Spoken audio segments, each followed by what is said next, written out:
A continuación, Noticiero Telesucesos. Clasificación A. Apto para todo público. Un noticiero pensado para usted porque se lo merece. Nos acercamos a la realidad desde diferentes perspectivas. Noticiero Telesucesos. Primera parte del Noticiero Telesucesos con las noticias más importantes del día. Bienvenidos a su Noticiero Telesucesos. Este espacio informativo llega gracias a Preescolar El Parque. Estamos seguros de ser únicos por haber creado un lugar especial en que las fantasías de los niños se hacen realidad y haber desarrollado un lugar excepcional para crecer, aprender y ser felices. Con orgullo tenemos la certeza de que somos el centro de desarrollo infantil más avanzado de la ciudad. Comuníquese al 099 73 72 081. Sean ustedes bienvenidos a su Noticiero Telesucesos. Un día como hoy. Era un abogado francés, solvente, ejemplo de orden y rectitud. Y cuando su esposa tuvo el quinto hijo, ella falleció en el parto y aquel padre de familia empezó a cambiar de temperamento. Algunos dicen que quizás enloqueció. Lo cierto es que pidió dinero a sus vecinos para algunos negocios en Alemania. Regresó, volvió a salir y un día no apareció más. Los hijos de aquel matrimonio fueron repartidos entre sus familiares. Uno de ellos se llamaba Maximiliano de Robespierre. La historia de la Revolución Francesa no podría ser comprendida sin este personaje, brillante orador, de educación religiosa, al que le llamaban el padre del pueblo. Tras los confusos acontecimientos de la Revolución, Robespierre fue ganando espacios hasta convertirse en la máxima autoridad y el poder absoluto. Para lograr sus objetivos, Robespierre se erigió como el perfecto y el incorruptible, como el más austero y como el vigilante de la moral pública, y no vaciló en instaurar un régimen de terror que la historia no puede olvidar. Ninguno de sus amigos escapó de la guillotina, unos por radicales, otros por indulgentes, otros por sospechosos de lo uno o de lo otro. Y en medio de su fanatismo sin límite, en su actitud demencial, Robespierre llegó aún más lejos. Para ambientar su oficio macabro, estableció que la religión era el fundamento espiritual del Estado. Entonces Robespierre instauró por decreto el culto a Dios y celebró una fiesta en la que quemó una estatua que simbolizaba a los ateos y al ateísmo. Se instauró un régimen de terror con espías y delatores, con miles de comités implacables en toda Francia que llevaron a la muerte a más de 45,000 personas al año. Pero todo poder se desgasta, y ante las presiones populares la Convención Nacional ordenó su captura. Y ese mismo pueblo, que antes le llamara padre del pueblo, ahora exigía su cabeza. Robespierre fue capturado y juzgado en forma inmediata, y al día siguiente guillotinado con otros 21 de sus seguidores. Así, a sus 36 años, terminaba la vida del personaje que había hundido a Francia en el terror, Maximiliano de Robespierre, y había nacido un día como hoy, 6 de mayo de 1758. Las principales noticias del día. Titulares. Revocatoria del mandato, el nuevo fantasma en la tarima política. Corte Constitucional convoca a una audiencia pública para el 12 de mayo por la equiparación salarial de los maestros. Contraloría confirma irregularidades en contratos de la Embajada ecuatoriana en España. El Estado ecuatoriano reclamará recursos atribuidos al ex contralor Carlos Polit. Pedro Saona, del caso Las Torres, fue detenido en República Dominicana. En el segmento de opinión, el abuso en la justicia. En política internacional, ingenuidad. Los editoriales serán de Mauricio Gándara, decadencia de la política. Roberto Aguilar, la fiesta del niño en el Twitter. Ramiro Rivera, la locura. José Hernández, la política sigue en manos del AMPA. El flop de la noticia. Noticias del día. Revocatoria del mandato, el nuevo fantasma en la tarima política. Así como sucedió con la muerte cruzada, ahora el fantasma que ronda el escenario político del Ejecutivo es la revocatoria del mandato, es decir, la recolección de firmas para convocar a la ciudadanía a las urnas con el objetivo de definir si el presidente Guillermo Lasso se mantiene en funciones. El proceso lo impulsan Jorge Acosta y Omar Maluk. El primero ha sido abogado de figuras como Jorge Glass, Dalo Bucaram y Jorge Yunda. El segundo fue parte del movimiento Creo, que ahora critica la gestión del mandatario y el manejo político que tiene la agrupación. El argumento que sostienen los accionantes es que el presidente Lasso ha incumplido los ofrecimientos que hizo en campaña, detallados en el plan de trabajo conjunto que presentó con el Partido Social Cristiano y que lo llevaron a Carondelet. Y una vez puesto el tema en la tarima política, hay otros actores que han anunciado algún tipo de acuerdo con la propuesta. En esa línea están el expresidente de la Asamblea Constituyente de 2008, Alberto Acosta, el abogado y activista político Pedro Granja, el presidente de la CONAIE, Leonidas Issa, y algunos de los dirigentes del Frente Unido de Trabajadores, FUT, que salieron a las calles este 1 de mayo. La Constitución establece que para la revocatoria del mandato del presidente de la República es necesario contar con el respaldo del 15% de los electores del padrón vigente. En 2021, la cifra alcanzó los 13.099.150 votantes registrados. Corte Constitucional convoca a una audiencia pública para el 12 de mayo por la equiparación salarial de maestros. El presidente de la Corte Constitucional, juez Ali Lozada Prado, emitió una providencia el 4 de mayo en la que convoca a una audiencia pública para tratar las reformas a la Ley Orgánica de Educación Intercultural, que confronta el Ejecutivo, la Asamblea Nacional y a la Unión Nacional de Educadores, en torno a la equiparación salarial de los docentes. La audiencia se realizará de forma telemática el jueves 12 de mayo. Cada una de las partes involucradas tendrá la oportunidad de exponer sus argumentos sobre las reformas. La Corte Constitucional da un plazo de 3 días a la Asamblea Nacional para presentar un informe motivado que justifique el proceso de subsanación de la ley impugnada, así como informes y documentos de dicho proceso.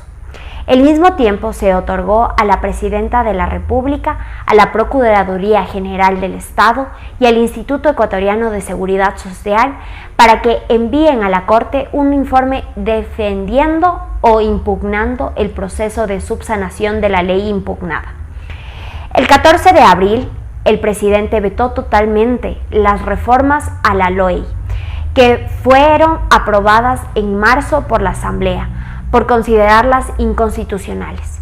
El mandatario justificó su decisión con el argumento de que los legisladores no respetaron las disposiciones de la Corte Constitucional y aprobaron las reformas pese a que el Ministerio de Finanzas no emitió un dictamen favorable sobre el financiamiento para cubrir el incremento salarial del magisterio. Contraloría confirma irregularidades en contratos de la Embajada ecuatoriana en España. La Contraloría General del Estado aprobó el examen especial a las contrataciones efectuadas por la Embajada de Ecuador en España entre enero de 2015 y septiembre de 2021 para brindar asesoría legal, hipotecaria y asistencia psicosocial a los migrantes ecuatorianos residentes en ese país. El informe señala que los contratos se suscribieron sin estudios completos y definitivos y que no se elaboraron términos de referencia con el detalle de las necesidades específicas a ser cubiertas, características de los servicios, los requisitos y parámetros que garanticen la experiencia y la capacidad técnica de los contratistas para cumplir las obligaciones contractuales.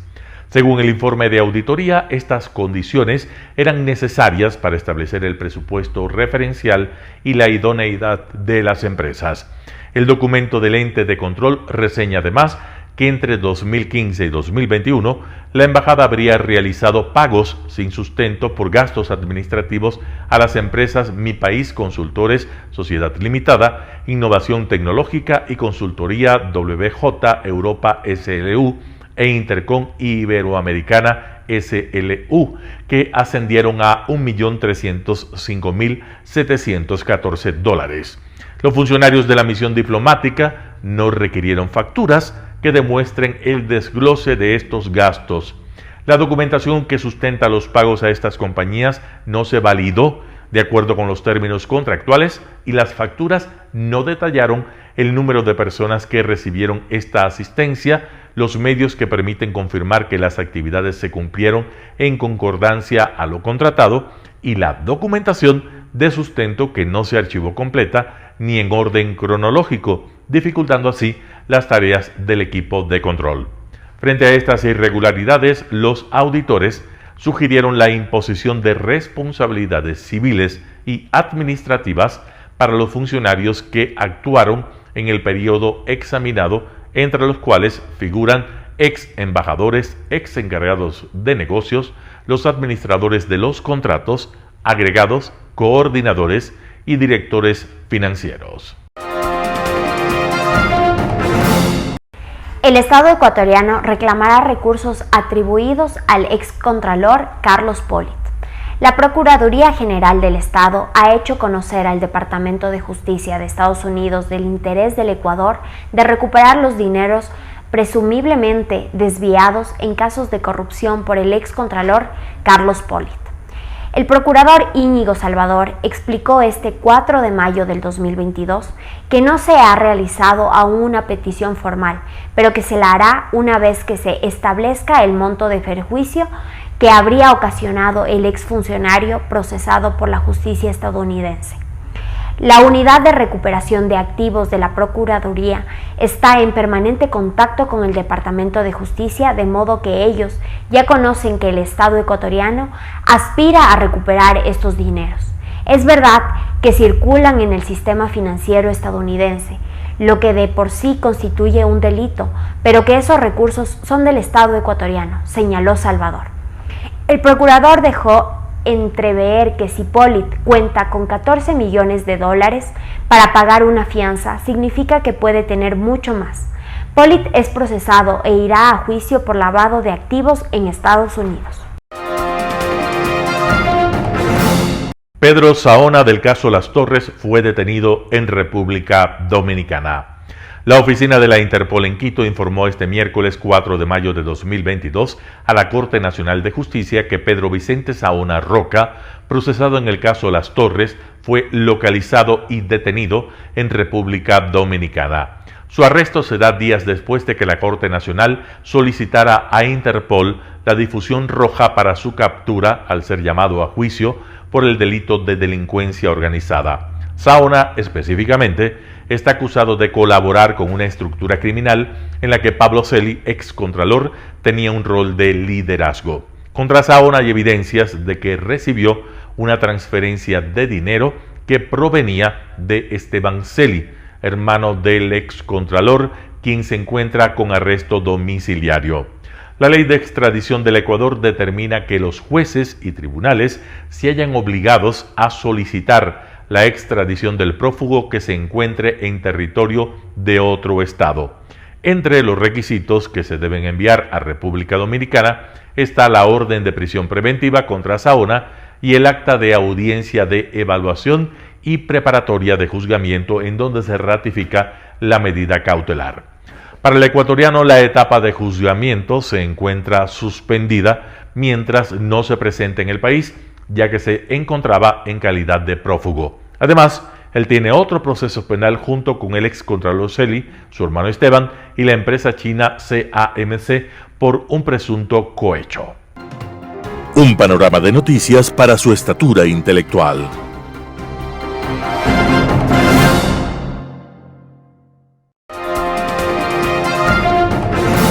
Opinión.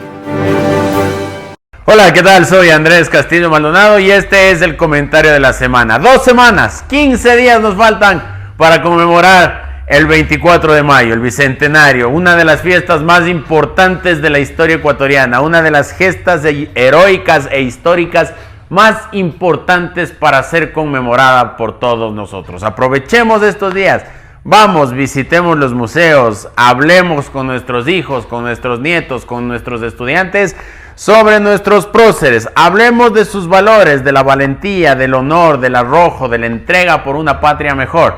sin duda alguna este 24 de mayo será una fiesta totalmente distinta. Desde aquí, desde la pantalla de Telesucesos, Canal 29 UHF, quiero pedirle al presidente de la República que por lo menos este año celebremos el 24 de mayo, el día que es. No se le ocurra, presidente, hacer puente. 200 años no se cumplen todos los días, por lo tanto el 24 de mayo del 2022 celebrémoslo el día que corresponde y que el asueto sea el día que corresponde y no hagamos lo que hemos venido haciendo siempre por una supuesta activación del turismo. Más bien, ahora dediquémosle el tiempo a nuestros próceres, a quienes dieron su vida por la libertad de esta tierra, y aprovechemos más bien para que ese 24 de mayo la gente salga, conozca y sepa de lo que estamos hablando en torno a la batalla del Pichincha. Dicho esto, hoy día vamos a hablar sobre la justicia y sobre cómo se la burla. Señor Polid, 14 millones de dólares de fianza. ¿En serio? 14 millones de dólares de fianza para estar libre, defendiéndose en libertad. ¿En serio, señor Polid? Con un sueldo de Contralor General del Estado durante algunos años en el gobierno nacional, usted tiene 14 millones de dólares para pagar como fianza para poderse defender afuera. ¿En serio me está diciendo? Y en serio, en las redes sociales hay quienes discuten y dicen que Polid fue puesto por Gutiérrez. ¿En serio me están diciendo? ¿Ustedes creen que esto es fácilmente manejable? ¿Ustedes creen que ese argumento es fácilmente potable? ¿Ustedes piensan que los 14 millones de dólares que tiene el señor Polid para pagar por concepto de fianza en los Estados Unidos los construyó en la época en la que fue funcionario de Gutiérrez o en la época en la que fue funcionario del gobierno de Correa? Porque aquí no me vengan ustedes a decir que el Contralor era una institución aparte. No, el Contralor 100 sobre 100, Carlos Polid, fue designado por el Consejo de Participación Ciudadana que respondía al correísmo. Por ese Consejo de Participación Ciudadana que no era otra cosa más que la agencia de empleos del correísmo. Por lo tanto, el decir que tiene 14 millones de dólares por haber sido funcionario de Gutiérrez, no les cree nadie, señores. Eso ha hecho que podamos evidenciar en el Ecuador que la justicia puede ser fácilmente burlada cuando hay plata de por medio. Y la plata de por medio de los funcionarios del correísmo responden a la infinidad de actos de corrupción en los que cayeron. Porque lo de Odebrecht es solamente la punta del iceberg.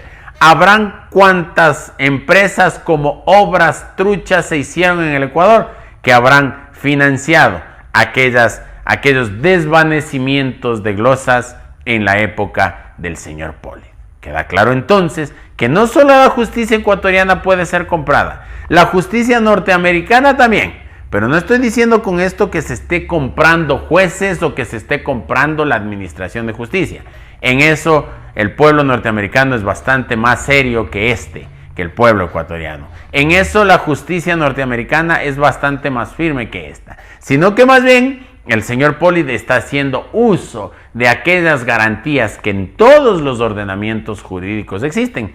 El caso de la fianza en los Estados Unidos es una garantía, una suerte de caución, a partir de la cual el encausado puede defenderse en libertad, dejando como garantía un valor económico que permita cubrir lo que eventualmente puede ser el resultado de una sentencia final.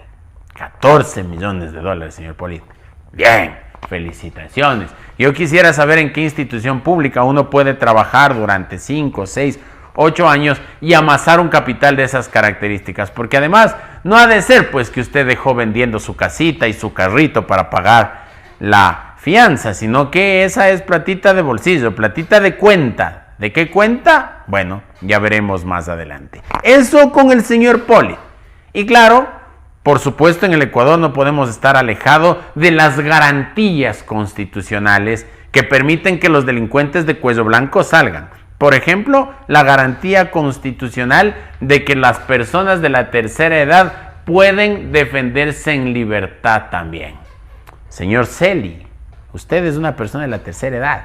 Sí, por el paso de los años. Pero ese es garantía y argumento suficiente para que usted tenga que dejar la cárcel después de todas las evidencias que existen en contra suyo en cuanto a desvanecimiento de glosas de los más altos funcionarios del correísmo. ¿En serio me está diciendo usted, señor Celi, que se está acogiendo a la garantía de la mayoría de edad? No de la mayoría de edad, de la tercera edad. ¿Es en realidad eso lo que merecemos los ecuatorianos? Que el uno pague 14 millones de dólares y el otro diga que como es viejito, entonces hay que juzgarle por fuera de la cárcel. Definitivamente eso tenemos que cambiar en el ordenamiento jurídico ecuatoriano. Se debe conocer caso por caso. Porque yo puedo entender que una persona de la tercera edad tenga que estar por fuera de la cárcel porque tiene alguna enfermedad o porque está siendo investigado por algún delito menor. Pero no, pues por lo que está sucediendo con la Contraloría General del Estado y lo que vino pasando durante los últimos años. Y después, el señor Glass. El señor Glass, en cambio, nos dice que él tenía derecho a salir de la cárcel porque veía sangre en las paredes, porque escuchaba voces en su celda. Pobrecito, se iba a morir. Estaba con ánimos suicidas. Se quería matar, se quería meter un tiro. Y sale de la cárcel al mitin político. Y sale de la cárcel a la tarima. Y en la tarima comienza a decir que no tiene un átomo de arrepentimiento de lo que se ha hecho por la patria y que lo volvería a hacer. Y argumenta entonces que él puede estar fuera de la cárcel porque había una grave presunción de que se podía suicidar. Lo del señor Glass no es nuevo. Las visiones de Glass no son nuevas. Él veía una refinería en un terreno aplanado. Él veía una de las obras más caras, 1.200 millones de dólares en un terreno aplanado. Que vea sangre en las paredes, a partir del informe de un doctorcito Cornejo, exalumno de la Universidad Católica, seguidor acérrimo del correísmo, no nos debe llamar la atención. Lo que sí nos debe llamar la atención siempre es que se utilicen esas argucias repugnantes a la razón para que aquellos que nos han robado una y otra vez ahora gocen en libertad del dinero mal habido. Vergüenza, lamentable. No lo podemos volver a repetir. Hay que cambiar. Debemos mejorar.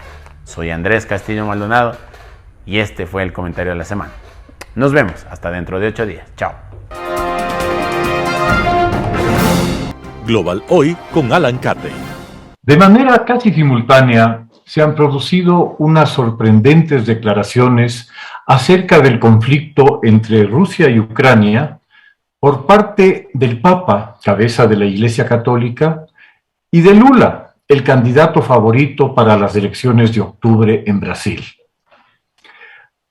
Ambas adoptan el discurso de la expansión de la OTAN como la causa para la agresión rusa, equiparando aquella con un acto de guerra brutal contra un país democrático y soberano que ha incluido el ataque directo a la población civil, crímenes de guerra, destrucción de hospitales, escuelas e infraestructuras y bombardeos intencionados y masivos contra viviendas con la evidente intención de aterrorizar a la población civil.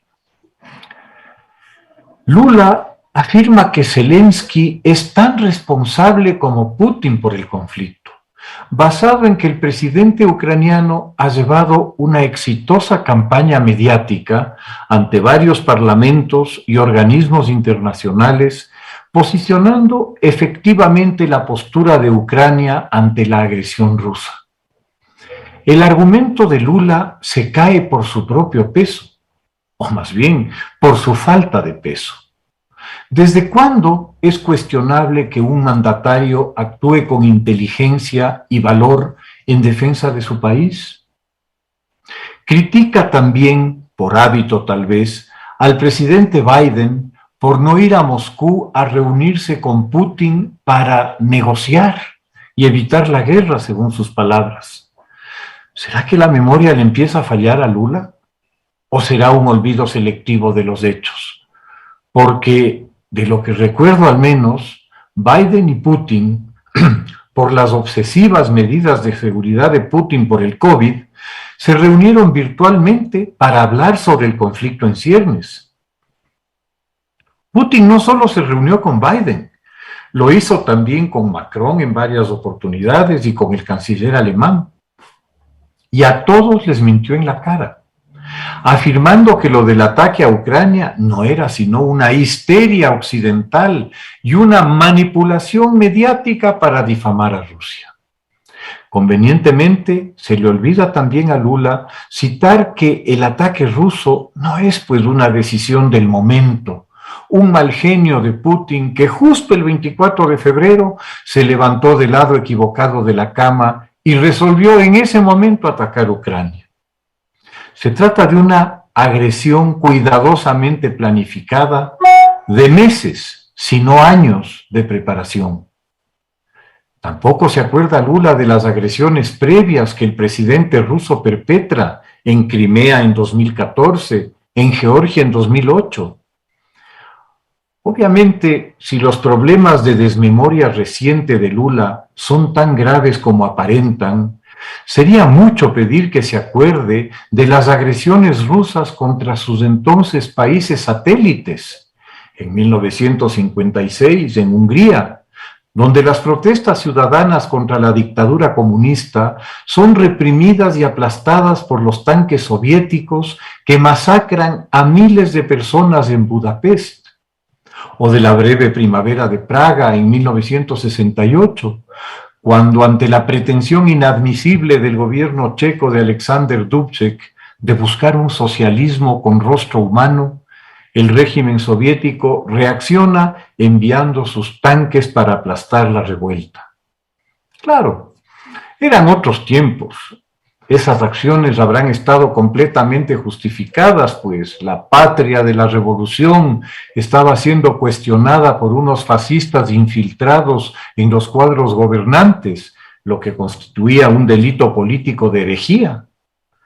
En aquel entonces, para la llamada izquierda latinoamericana, era imposible el criticar a la Unión Soviética por ningún concepto.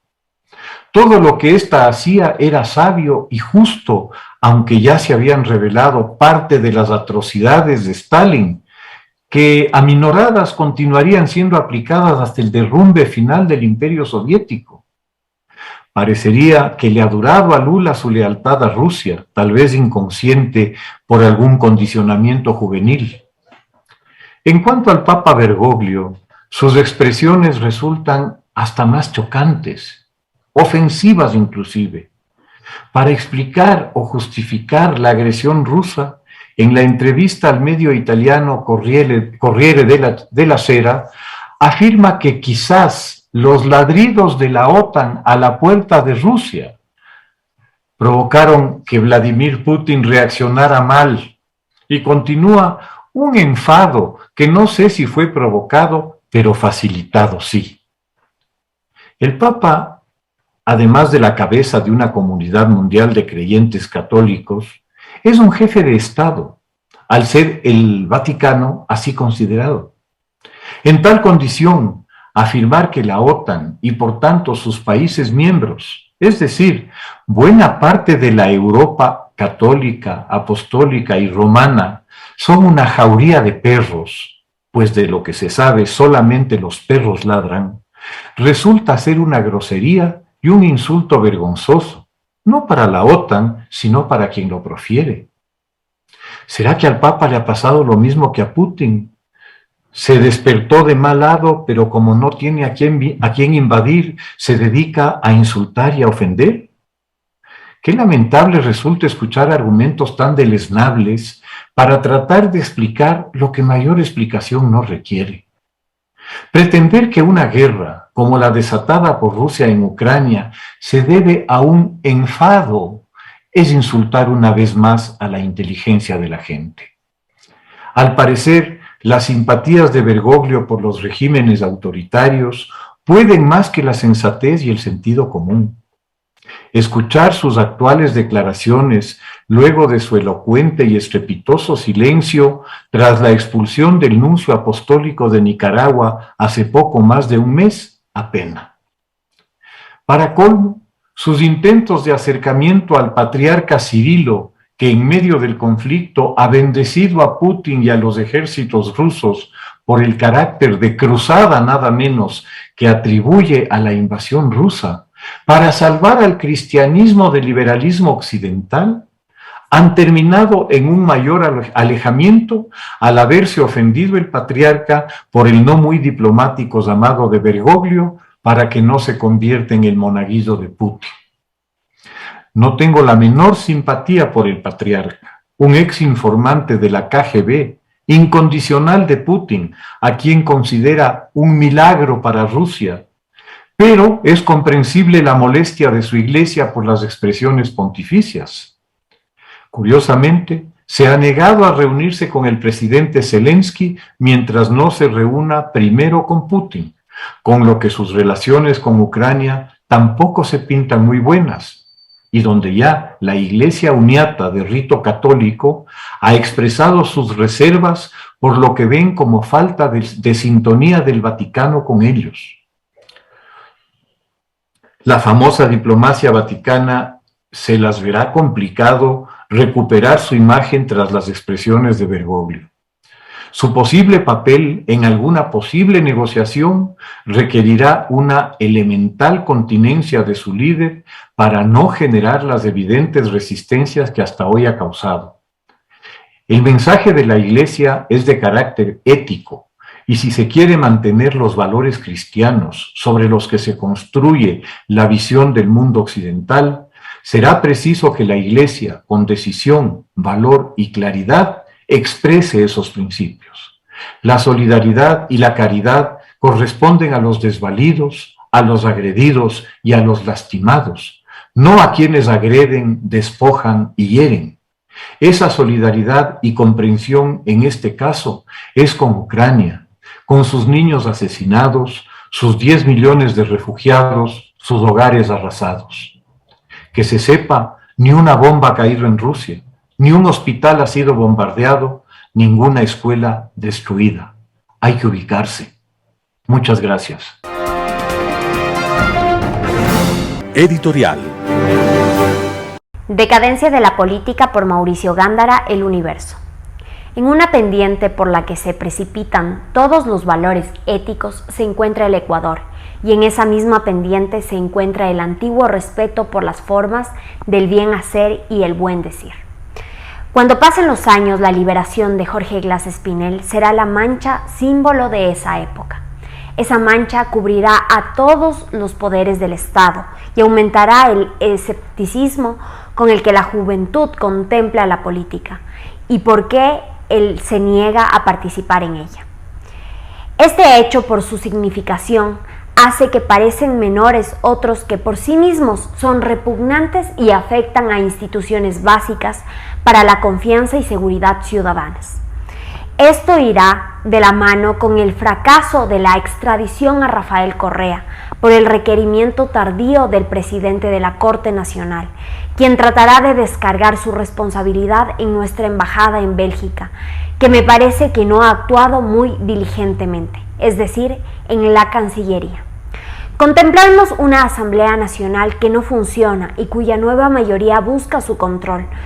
Lo está intentando a través de una llamada comisión multipartidista en la que los partidos disque representados niegan estarlo y los que integran la comisión para investigar a la presidenta ya tienen resuelta su sentencia o informe condenatorio. Al menos deberían guardar las formas. A eso seguirá la Comisión de la Verdad, la toma del Consejo de Participación Ciudadana, la designación del Contralor y Fiscal.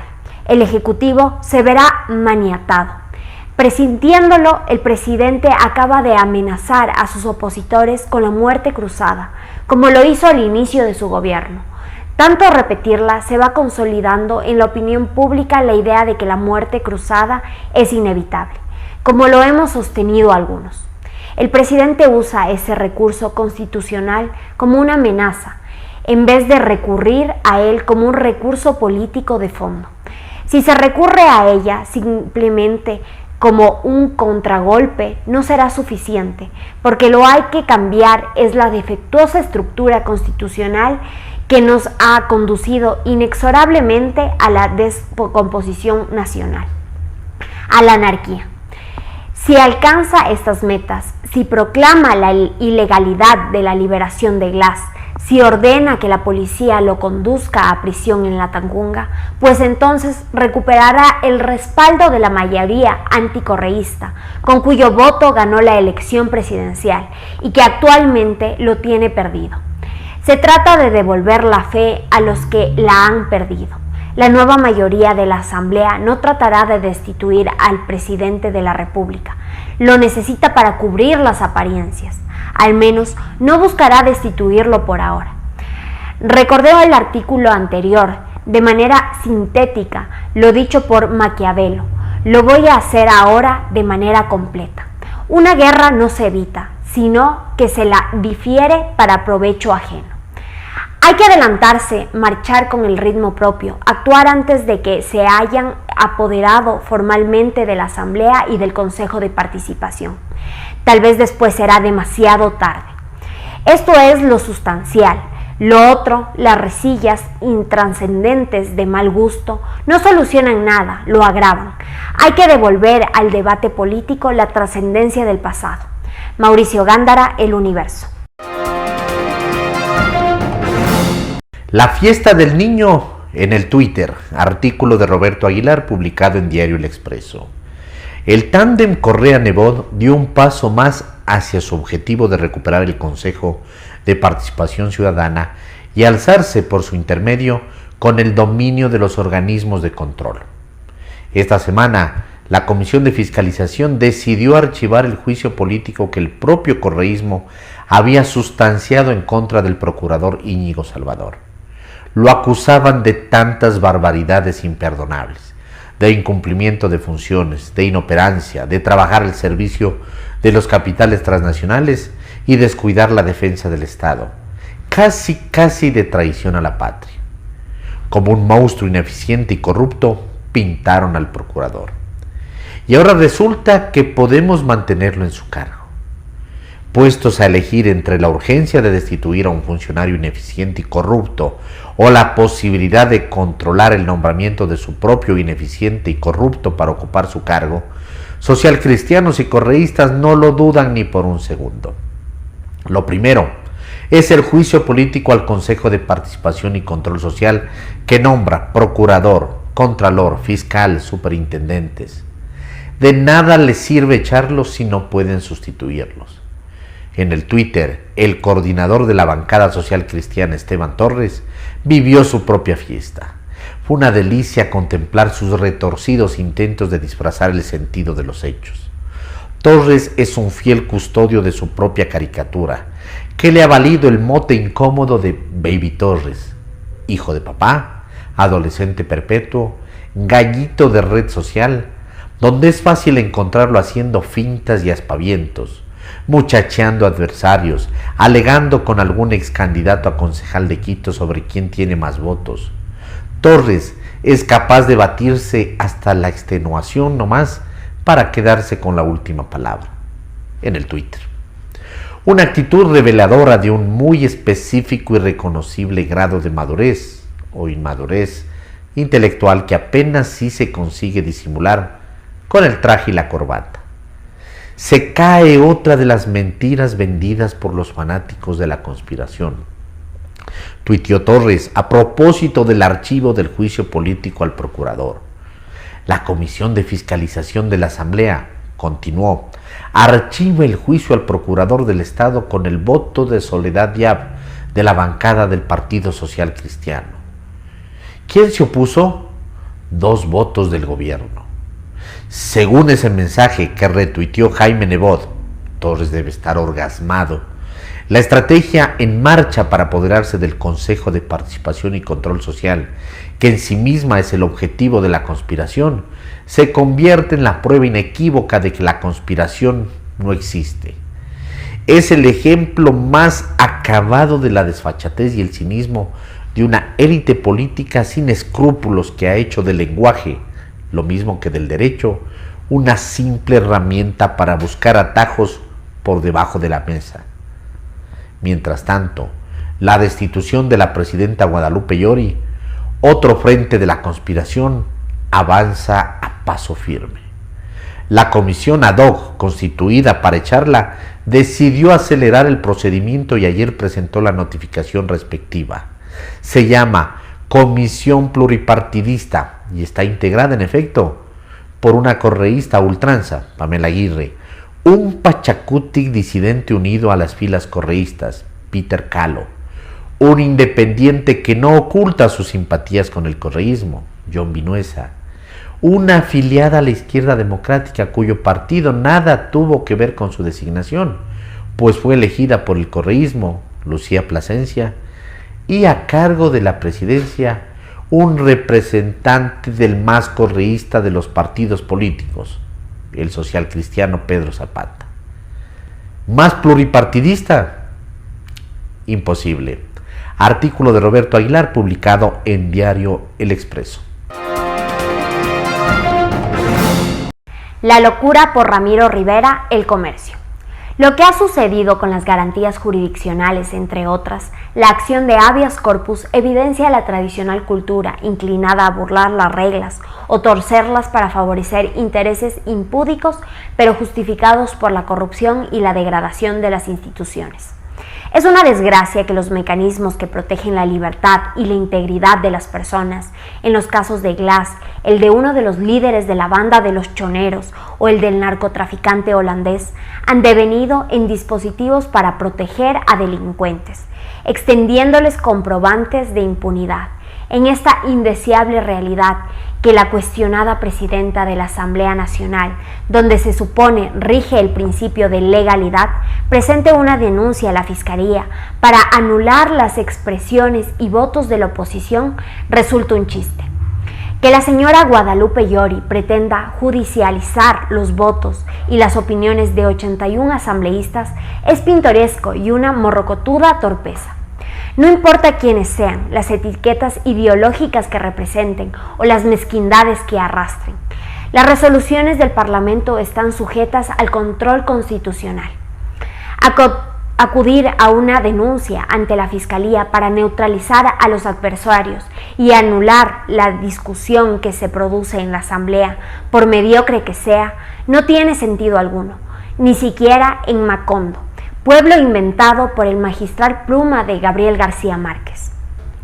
Macondiano que una jueza les otorgue a los actores de bronca 5 días para que lleguen a un acuerdo de conciliación. Triste y risible. ¿Es lo que da la tierra? No se puede ni se debe ignorar, aunque resulte impopular al confundirse con la inmunidad, que en el ejercicio de la representación parlamentaria no hay responsabilidad jurídica por las opiniones y votos. Es la llamada inviolabilidad. No cabe entonces judicializar las expresiones y los votos. La inviolabilidad es una regla vigente en todas las sociedades democráticas. Ramiro Rivera, El Comercio. La política sigue en manos del AMPA. José Hernández, 4 pelagatos. Supuestamente hubo conmoción social por el habeas corpus que un juez parroquial otorgó a Jorge Glass. Y conmoción podría haber porque el mismo Glass declara, sin ambajes, que él estuvo 4 años y medio preso sin que la justicia hubiese esgrimido prueba alguna contra él. Como si Odebrecht hubiese regalado a su tío 14.1 millones de dólares en algún concurso público de caridad. Pero esas son calenturas. Hay algo más público, más escandaloso, más inquietante si se quiere. El correísmo es hoy, para una mayoría de la sociedad política ecuatoriana, un punto de mira, un referente.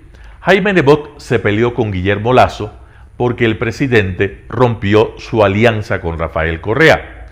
Rafael Lucero fue a México a verlo cuando todavía era jefe de la bancada de Pachacutic.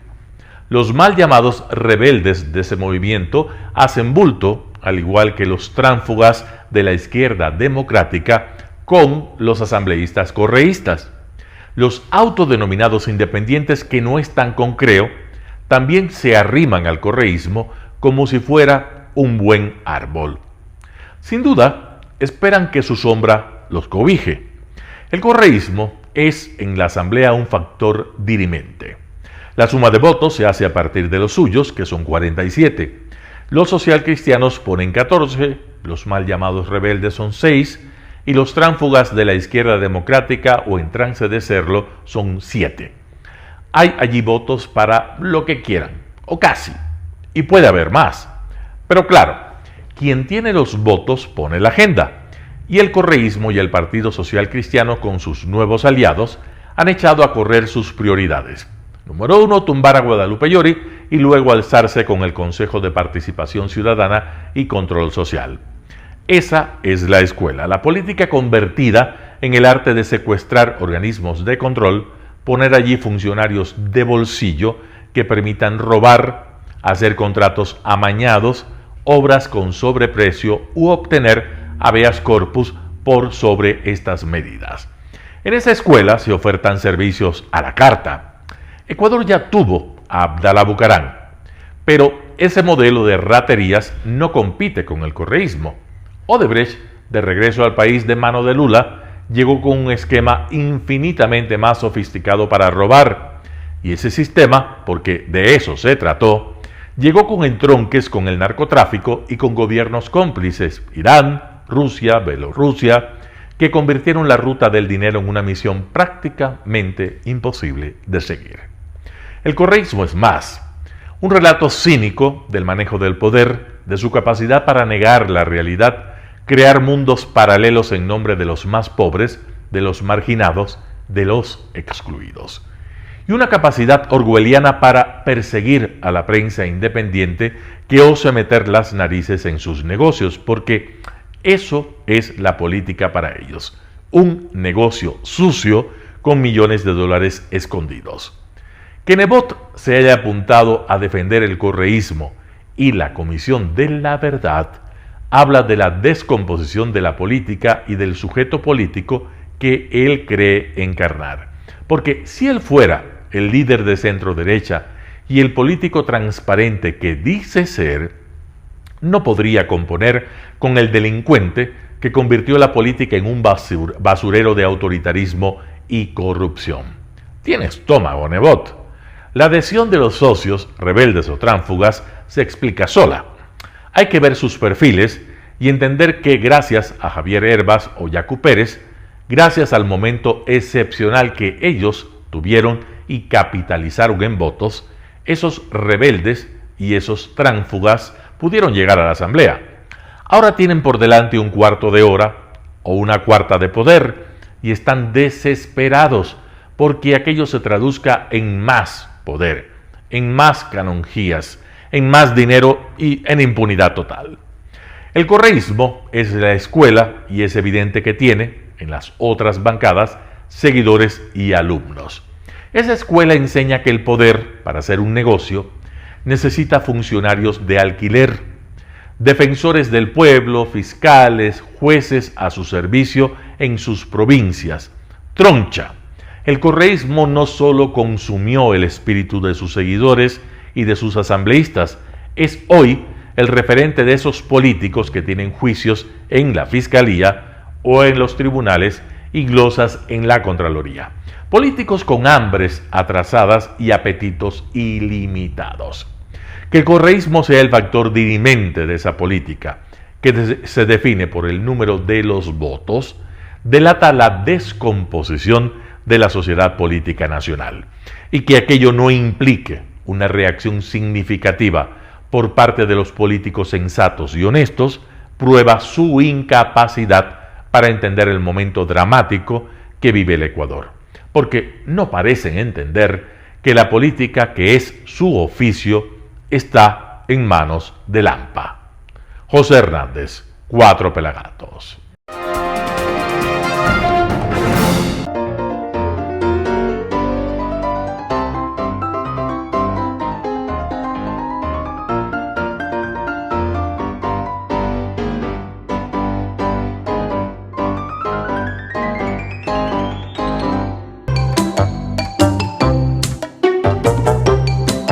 El Plop de la Noticia con Andrés Castillo. Hola, buenos días, soy Andrés Castillo Maldonado y este es el Plop de la Noticia. He venido a visitarles a mis amigos en Telesucesos y por eso es que hoy hacemos el Plop desde aquí, desde el estudio del canal. Faltan 15 días para que vayamos a celebrar el 24 de mayo. No se pierda de esa fiesta, no se olvide de lo que tenemos que hacer para que el próximo día, martes 24 de mayo, no tengamos que ver solamente un desfile de militares, sino también que sea una fiesta cívica de todos nosotros. Este día viernes quiero conversar con ustedes de lo que va a pasar el lunes y el martes próximo en el Teatro Bolívar, acá en la ciudad de Quito. Vamos a tener a los jóvenes de 120 colegios enfrentándose en el primer concurso nacional de oratoria Voces del Bicentenario. Vamos a hablar de nuestros próceres, de Bolívar, de Sucre, de Abdón Calderón, de Manuela Cañizares, de Manuela Sáenz, de Manuel Espejo, de Eugenio Espejo, de Quiroga, de todos aquellos que hicieron lo posible para que esta tierra pueda ser libre. Así es que por primera vez vamos a tener un evento de oratoria tan grande. Vamos a hacer un evento cívico en donde los jóvenes de los colegios puedan hablarle a la patria, puedan cantarle al Ecuador. Y el próximo 19 de mayo, en cambio, será la gran final en el Teatro Bolívar. Todos invitados a escuchar a los jóvenes quiteños, a escuchar a los jóvenes ecuatorianos, porque hay más o menos 15 colegios que se han inscrito también desde las distintas instituciones educativas de La Tacunga, de Riobamba, de Paute, de Yaruquí, de por fuera de Quito, de las parroquias rurales también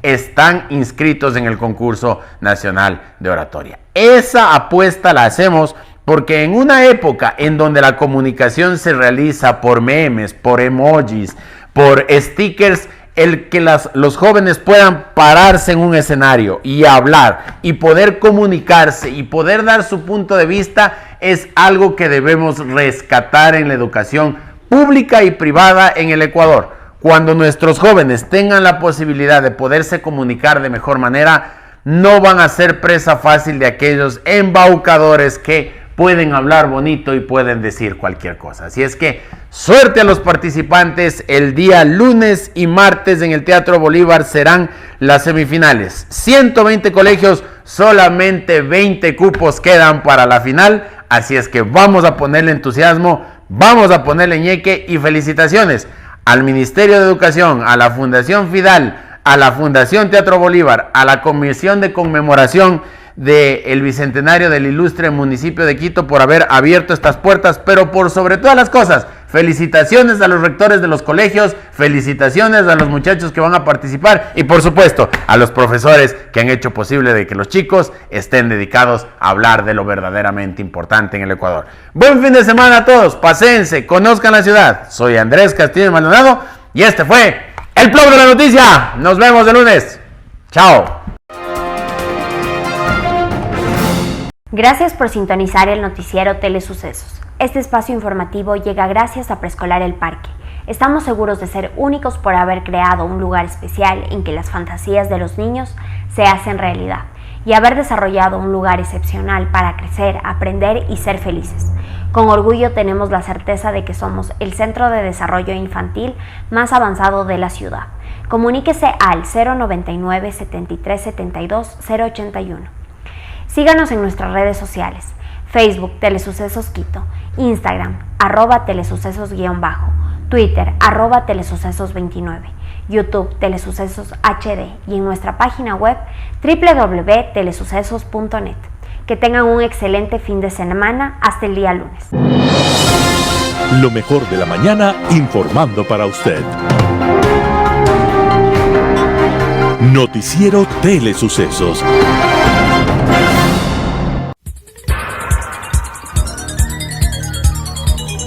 Las opiniones vertidas en este espacio por la producción y dirección del programa son de exclusiva responsabilidad de sus autores y de quienes intervienen en ellos.